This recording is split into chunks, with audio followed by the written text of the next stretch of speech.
مولاي صل وسلم دائما أبدا. I was going to talk about something more related with the Mawlid, but because of what we are seeing today, what's going on today, and this is the Islam for the world till the day of judgment. I recited the first ayah from Surah Al-Imran, لَقَدْ مَنَّ اللَّهُ عَلَى الْمُؤْمِنِينَ. Indeed, Allah have done a greatest of the favor upon the mu'mineen, the believers. إِذْ بَعْثَ فِيهِمْ رَسُولًا مِّنْ أَنفُسِهِمْ, that He appointed the Prophet, or Abbas means raised, brought out the Prophet, among their own kind, أنفسهم. يَتْلُو عَلَيْهِمْ آيَاتِ. He recite the Quranic words, the ayat, the signs of Allah subhanahu wa ta'ala. وَيُزَكِّيهِمْ, then He purifies them. يُعَلِّمَهُمُ الْكِتَابِ, and then He gives them the knowledge of the scriptures, the book, the Holy Quran, and all the previous scriptures are confirmed, and affirmation is done in the Quran. وَيُزَكِّيهِمْ وَيَعْلِمَهُمُ الْكِتَابَ حِكْمَةً. Also He gave them the wisdom of the knowledge. If a person has the knowledge but not has the wisdom of application of the knowledge, it is a wasted knowledge. إِنَّكَ أَنْتَ لَقَدْ مَنَّ اللَّهُ عَلَى الْمُؤْمِنِينَ إِذْ بَعَثَ فِيهِمْ رَسُولًا مِّنْ أَنفُسِهِمْ يَتْلُو عَلَيْهِمْ آيَاتِهِ وَيُزَكِّيهِمْ وَيُعَلِّمُهُمُ الْكِتَابَ وَالْحِكْمَةَ وَإِنْ كَانُوا مِنْ قَبْلُ لَفِي ضَلَالٍ مُبِينٍ. And before this they were in the utter darkness and misguidance, which means the Muslims before the Islam, the people who were Sahaba Ikram ridwanullahi ta'ala alayhim ajma'in, were lost in the darkness, and this is rest of the world is in the darkness without Muhammad Rasulullah sallallahu alayhi wa sallam. How do we love them? We heard many words about loving Him, because Allah subhanahu wa ta'ala says He is Habibullah. Rasulullah says, I am Habibullah. So that is enough logic and reason for everybody to love Him. There is no reason for explanation. If He is Habibullah, He is Habibi also. In Arabic, they say, anybody, my friend, beloved, they say Habibi. They call their wife Habibti, Habibi. So this is the Arab way of expression of love, of extreme love. The important thing is, وَلَقَدْ كَانَ فِي رَسُولُ اللَّهِ أُسْوَةٌ حَسَنَةٌ. In the being of Rasulullah is a best of the character and attributes to be followed. Now what does it mean to me at this time? Today I changed my topic, which I was going to talk, but this is what Islam is all about. There is ibadat and there's mu'amalat. Ibadat is the act of worship. 5 things: shahada, salat, right away, salam. 5 times salam, obligatory. Then zakat, siyam, and hajj. Except salah, everything else is upon the ability of a person. If you're physically able, you can fast. If you're not physically able, you don't fast. Then in the zakat, same thing. You got money, you pay zakat. You don't have money, you don't do zakat. If you have the hajj for money and physical ability, you do hajj. Otherwise, it's exemption. So only one thing is the salah. Now this is the act of ibadat section. Let's come to the mu'amalat. 95% of Islam is the mu'amalat. And unfortunately, as a Muslim ummah, Allah subhanahu wa ta'ala gave us a great opportunity to be the leaders of the world, and we were. We have Khilafat Rashida, then Banu Umayyah, Banu Abbas, and Usmani Khilafah. Now look at certain things in the human life. The mu'amalat, there are 2 parts of the mu'amalat. One is the dealing. And the most important part of any dealing is, let me give you a very simple example. If you live in a country and you do not have any political say on it, you cannot give any opinion. If you come out, they will shoot you. If you want to talk like Hitler, like today, what is Pakistan doing? And not other Muslim countries, all 58 Muslim countries, they do this. You come out and you say, I do not agree with you, they will shoot you, they will jail you, they will rape you, they will take you and put you into the prison and punish you. They will do everything to stop you from being a Muslim in the Muslim country and opinion in your, if you say anything against the king in Middle Eastern country, they will behead you. And this has happened. So you don't have rights. Politically, and Islam says there is a 2 part of the mu'amalat. One is the financial part and one is the political part. When we came to this country, and I'm going to talk about the present situation we have today in the entire world, there are only 2 places where you can speak, you can have an opinion, you can be participating, being an immigrant. You can be part up to the second to the president level, you can be involved in it. That is America and Europe. The immigrants from those countries where we come from, we have no say. We can be politicians, we cannot have opinion. But in this country, we can run from the school board to the council, to the mayor, to the senator, to the Congress, to the state and the federal level, and reach up to the highest level except being a president. Right? If you're not born. If you're born, you've seen Barack Hussein Obama. Who thought after 9/11 a Barack Hussein Obama name would come with the president? Even though whatever he did, that's beside the point. My point is this country is giving us a right to be participating into the system. The council, the city council, the mayor, the township, every level of politics in the school board we can be part of. In 1990s, when we were here, when we in the Homedale tried to establish a Muslim community, and some of our community members, their kids have gone to middle school. In the middle school, what they learn, that Muhammad is the prophet of Arabs.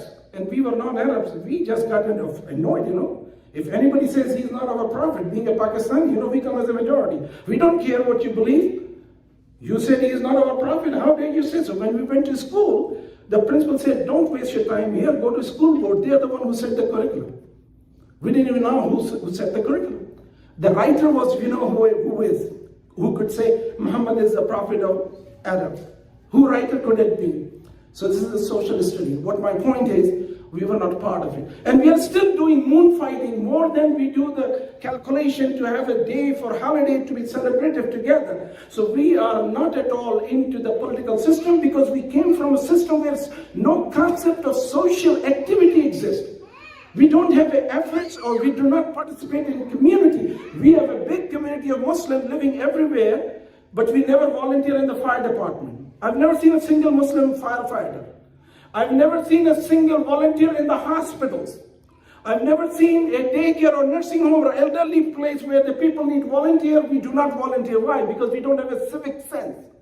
We do not have a civic sense. We don't feel we belong to the community. And we are alienating ourselves plus our children from this too.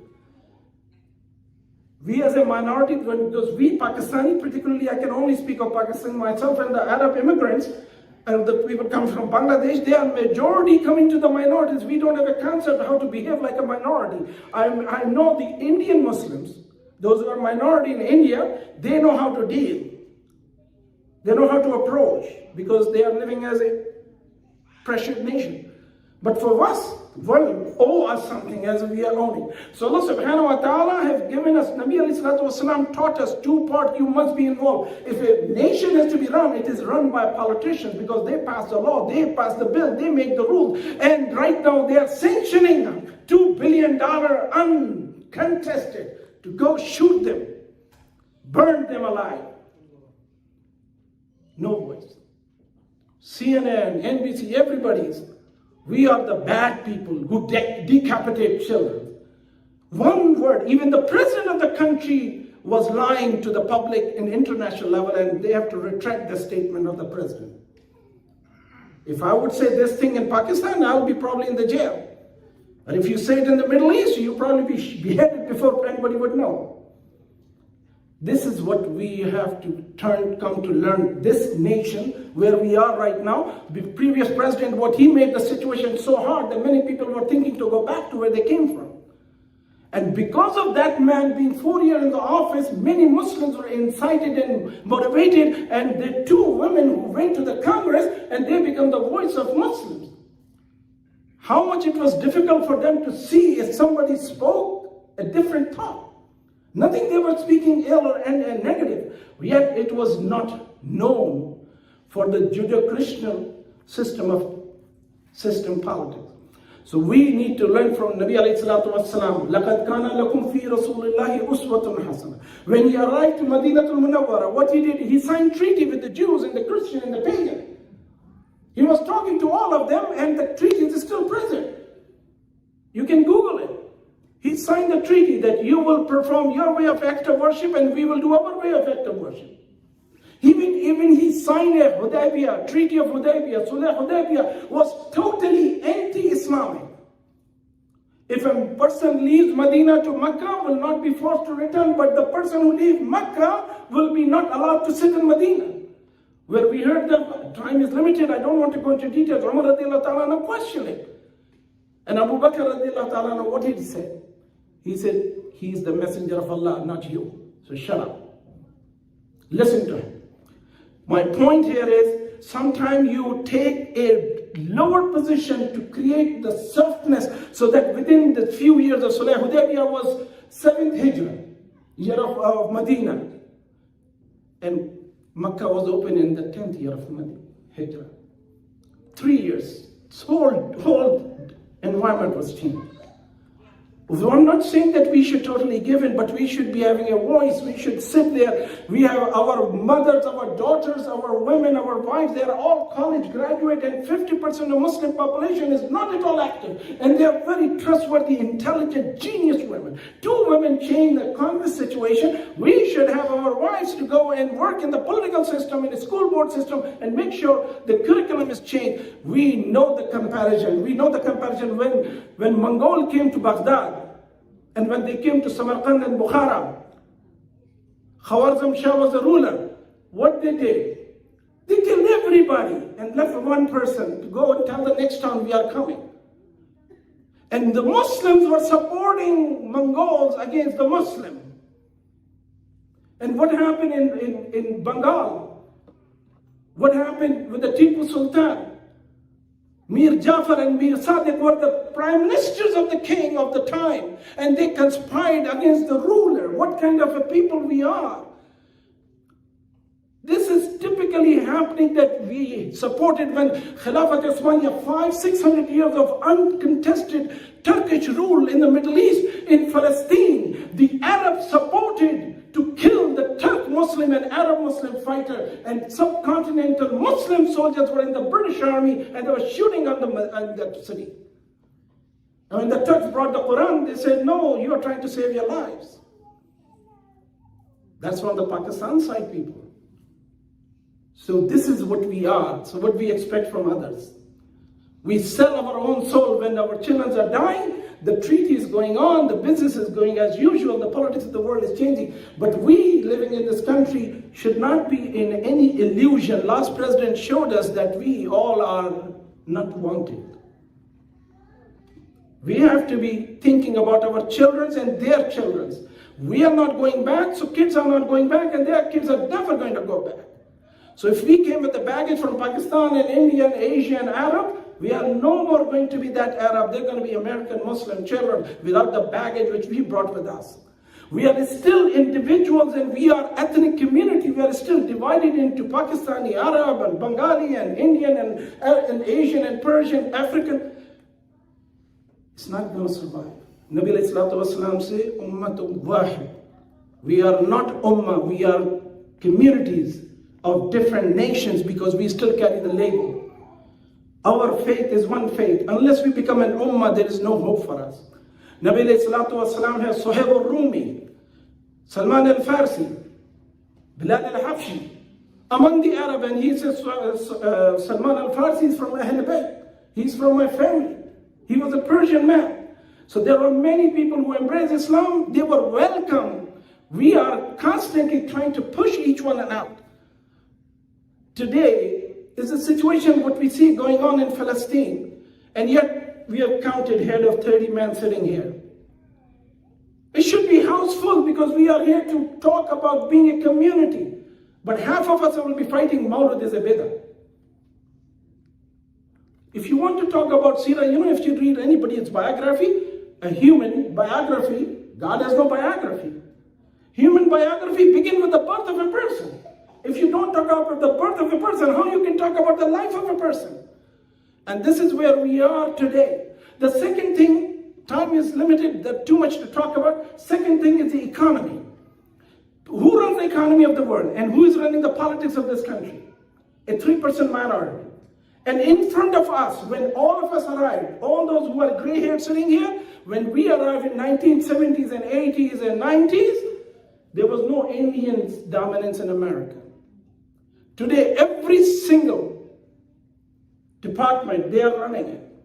They're from one country. And when Trump was telling to the people that I'm going to stop Muslims from coming to America, The Indians were saying they cannot do this to us. We run all the medical offices, we run all the healthcare system, we run all the economic system, and they were very much involved in the system, and today they have the greatest investment in India over Pakistan. There is something called intellect, intelligence. When Pakistani military generals were asking America to give them defense aid, Indian came in 60s and asked them to give knowledge and education and college to be established. So 7 IITs, Indian Institute of Technology. The principal son of the IIT cannot get admission in Indian IIT, and he comes to Harvard for admission. While we are busy killing each other and blowing bomb on each other, they're trying to prove my fit is better than your fit. They are progressing to the point where they are now international dealers.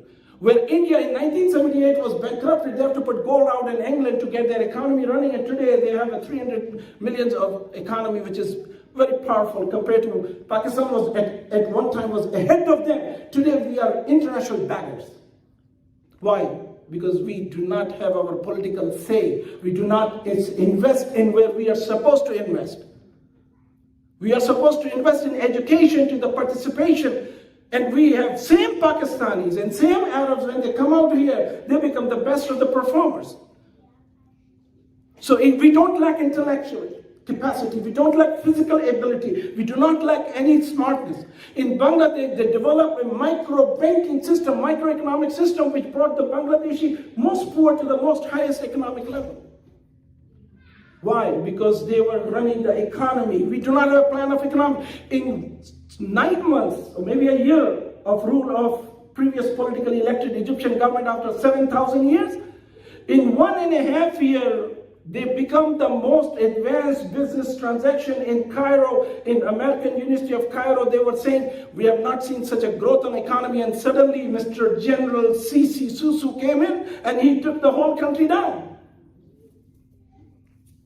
We have to understand, we have no future except we get involved in this country before another president come in and he tells us Muslims are barred from being politically involved.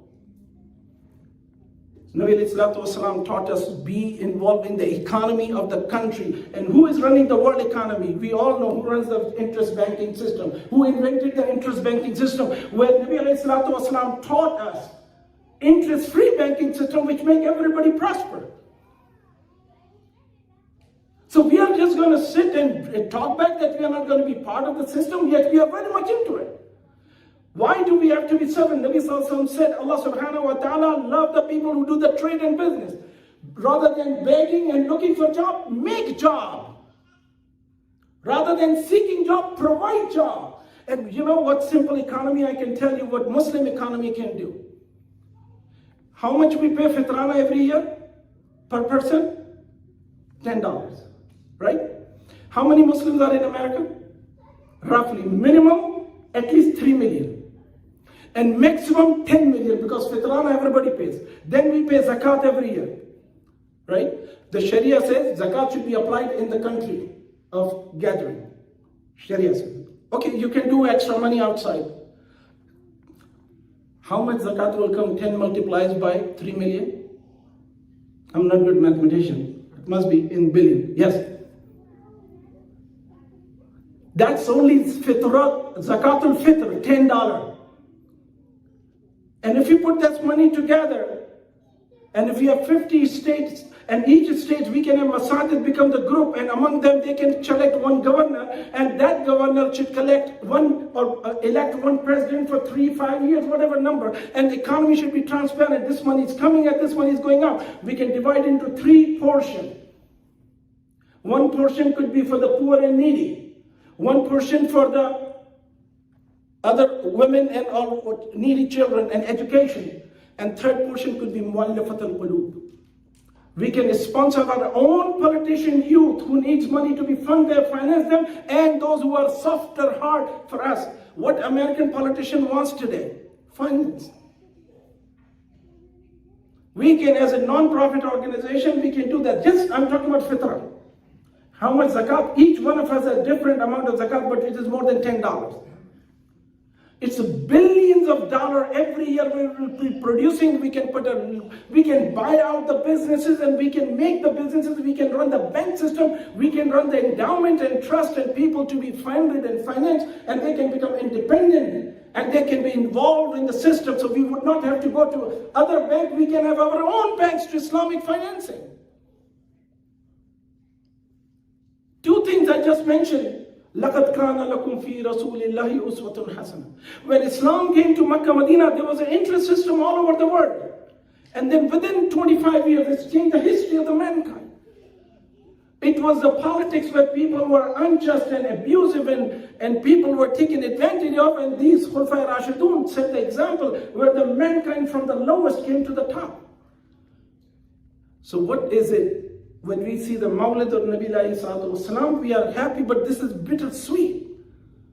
Allah subhanahu wa ta'ala says in Surah Al-Buruj, وَالسَّمَاءِ ذَاتِ الْبُرُوجِ وَالْيَوْمِ الْمَوْعُودِ وَشَاهِدٍ وَمَشْهُودٍ قُتِلَ أَصْحَابُ الْأُخْدُودِ النَّارِ ذَاتِ الْوَقُودِ وَهُمْ عَلَيْهَا قُعُودٌ وَهُمْ عَلَى مَا يَفْعَلُونَ بِالْمُؤْمِنِينَ شَهُودٌ وما نقموا منهم إلا أن يؤمنوا بالله العزيز الحميد الذي له ملك السماوات والأرض والله على كل شيء شهيد إن الذين فتنوا المؤمنين والمؤمنات ثم لم يتوبوا فلهم عذاب جهنم ولهم عذاب الحريق إن الذين آمنوا وعملوا الصالحات لهم جنات تجري من تحتها الأنهار ذلك الفوز الكبير.